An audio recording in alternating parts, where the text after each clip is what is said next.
it's interesting because you can bankrupt a business with negative energy. You can go to the moon with positive energy.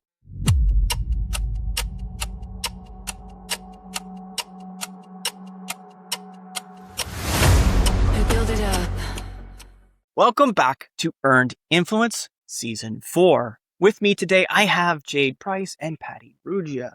Patty has been in the industry almost 20 years on the recruitment side of things, working, amongst other things, two of the largest groups in Canada. This has allowed her to facilitate and learn a lot more about our industry than you could possibly imagine from an HR standpoint. You'd be surprised what interviewing thousands of technicians, service managers, salespeople has done for her career and her perspective on the industry. Jade, from the UK, has a perspective that very few of us ever see or hear here in North America. The rules are different, the regulations are different, the shop sizes are different, the brands are different. Those things all lead to a different perspective. And those are the perspectives that we're looking for on Earn Influence on Wrench Turner's podcast. Thank you both for coming today. Thank you very both much for giving the effort to show up today. And I'm really looking forward to seeing what your answers are here today. Good. Hit us with them.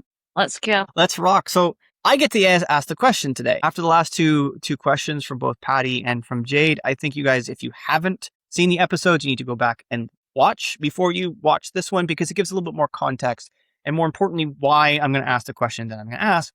And that question is identifying winners. Specifically, what do great shops do differently than everybody else? Now, Patty has the recruitment side of things to see what all of the shops underneath the umbrellas that she's worked for. So hundreds of shops in her preview over the last roughly 15 to 20 years.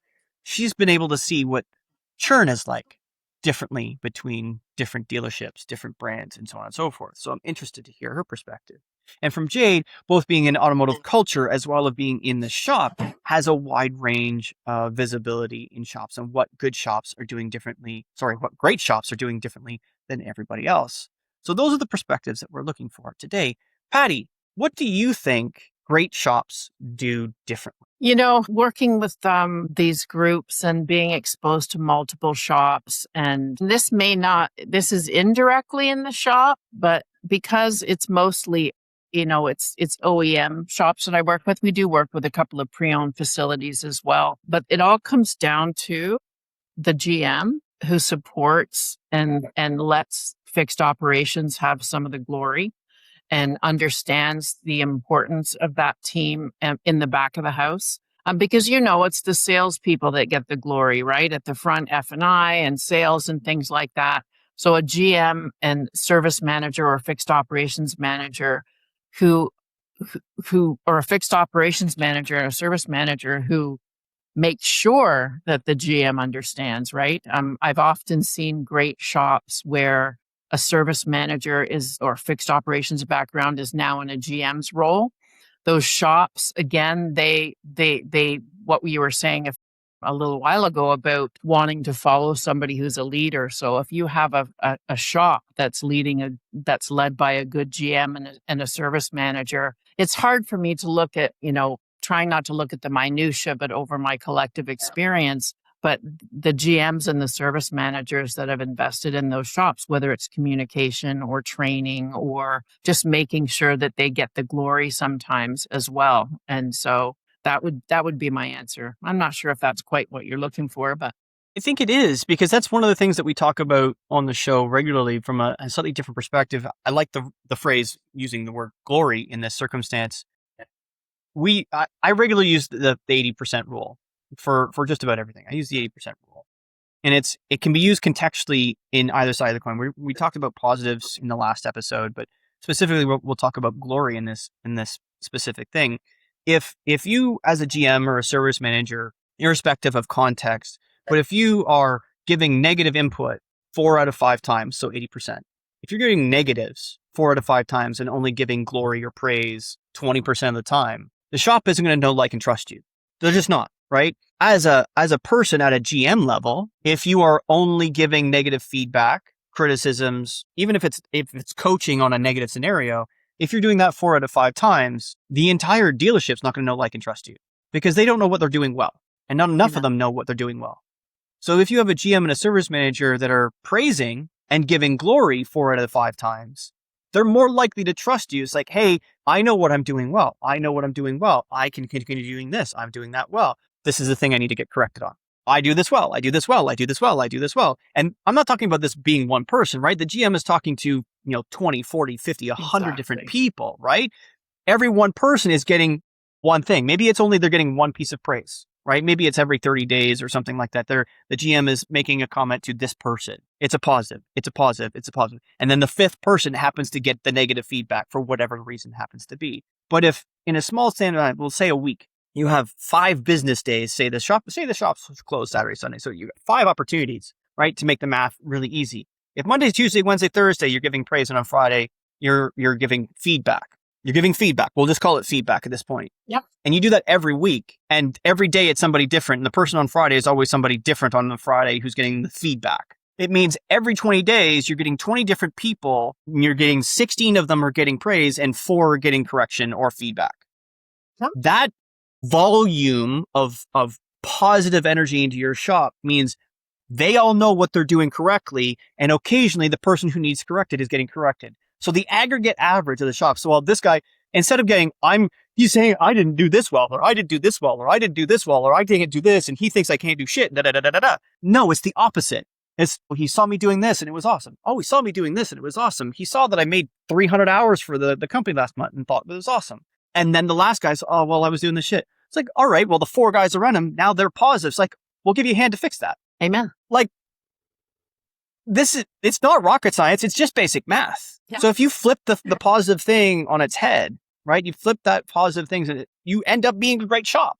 So I think that's a kind of how I would phrase to what your point is, Patty. And I think that feedback is great. Jade, what do you think are great shops doing differently? I think it's very similar to what Patty had said, but more obviously being in the workshop side of things, that if you're positive, it's going to enlighten more than one person. So like, for instance, if you smile at someone, they'll instantly smile back. It's not very often that they don't. So if you're creating that positive vibe, someone else is going to get that positive vibe too. So I think just keeping that going, but we see it from a way where you see it from the customers as well. You want them to feel like they're welcome. So if you ignore a customer or you do a bad job for a customer or you let them down constantly, that's not going to make that shop good. But if you make them welcome, if you treat them like they're a part of you, that makes it great. It makes the customers return. It makes you happy because you get that work, which means that you get paid. It's just, I think, making everything whole. So I think a lot of it matches with what Patty has said. You smile at someone, 9 times out of 10, they're going to smile back. You give that person positive vibes, they're going to feel positive. So I think it's just all basically a knock-on effect from what Patty had said. But if you expand that into your customers, then it doesn't just become a workshop or a showroom. It becomes familiar. It becomes somewhere welcome. I've seen it before where we've had customers come in and they've only come in to use a bloody coffee machine, but that's because they feel welcome to, not that the coffee's any good because it's crap, but it's because the use of the staff there, the use of the technicians there, it's because it's created that little community. So a great shop is something that's there for everyone, not just colleagues, workers, coffee. It's there for everyone. So just similar to what Patty had said, she nailed it on the head there, really. I think it takes it to the step further. Honestly, I think it takes it a step further. Generational vernacular is a thing. But the interesting thing is it's still the same. It's synonyms. Gen X, Zennial, Millennial, it's energy, right? We look at negative people as like energy vampires, right? I think true. Gen Z and my son Gen Alpha would use the word vibe, the vibe vampire, right? It's the same thing. We talk about vibe coding, we talk about they're a vibe and so on and so forth. But I think if you peel back that a little bit and understand your shop, your business, your department, whatever the case may be, if you're that positive vibe as a leader, especially shop foremen, senior technicians, service managers, if you are that vibe that everybody wants to be around, if you're that kind of infectious, happy person, we're not talking about that ridiculous, like obnoxious stuff. We're just talking about happy to be present. You are happy to be in the presence of the people that you lead. You are happy to be in the presence of the people that you serve, right? We're talking about servant leadership. You don't have to be bubbly, like clown face kind of smile. We're talking about just genuinely content to be there. Understand that you have a job to do, but I think the more important thing, and bringing the Bible into it, you have people to serve. And for me, when you work in a place of gratitude, and I don't mean the physical place, but when you work in a place of gratitude, when you work in a place of empathy, when you work in a place of positivity and presence, it's infectious. Like, it's absolutely infectious. And one of the most infectious people I have ever met is Kelly Verdi. And all you have to do is talk to her for like 10 seconds. 10 seconds is all that is required to talk to Kelly. And you instantly feel better. Instantly. You could talk to her through the camera from across the world, and you instantly feel better. That is the kind of energy, that is the kind of vibe that leads people, both customer and team alike. If you could understand how important it is to transition from what you are now, whatever it happens to be, to start introducing that positive vibe for yourself, it changes you, and then it changes the people around you, which then changes the people around them, which then changes the people around them. And it's an exponential growth. And you think you are the sum of the 5 people that you surround yourself with on a daily basis. As a technician, as a service advisor, as a service manager, the 5 people you spend the most time with, if you are the vibe, they become better. If they become better, the 5 people that are around them will the most often become better. It's an exponential growth. It's slower than the negative. And that's the challenge that we are faced today, is that negative is so easy. And negative exponentially grows. Like, it's exponential growth. It's rapid exponential growth. Social media loves drama. It loves the negative. It loves that narrative. Positive is really tough because it takes effort. But when you see it happen, it's interesting because you can bankrupt a business with negative energy. You can go to the moon with positive energy. Like, they're different context here, but it's the same thing. It takes a lot more work to go to the moon than it does to bankrupt a business. Like, we can bankrupt a business in a week. Like, that's easy.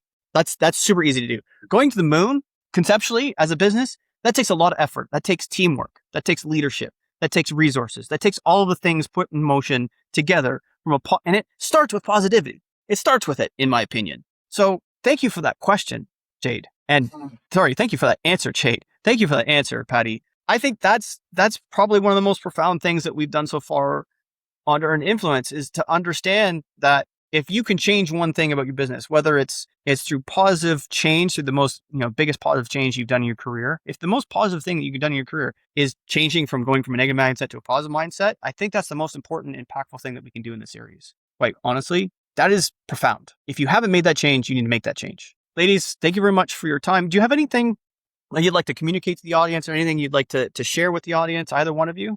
I'll just say I'm very happy. Well, sorry, sweetheart. No, no. I'm just happy to have been invited. I'm happy that we're back in contact. Like I said, it had been a couple of years, and I feel really blessed that you invited me, and I feel blessed that I've met Jade as well. So I'm gonna follow you on Instagram, Jade. Hopefully that.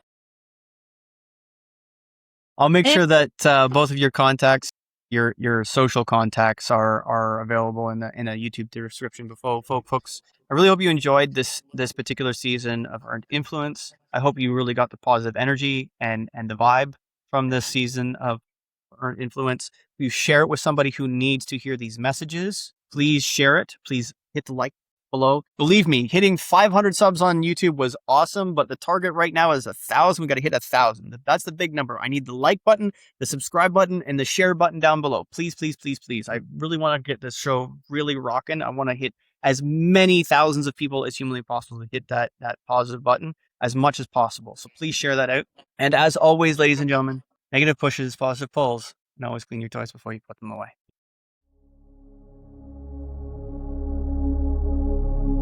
Thank you for watching. Please share, subscribe, and tune in for the next episode.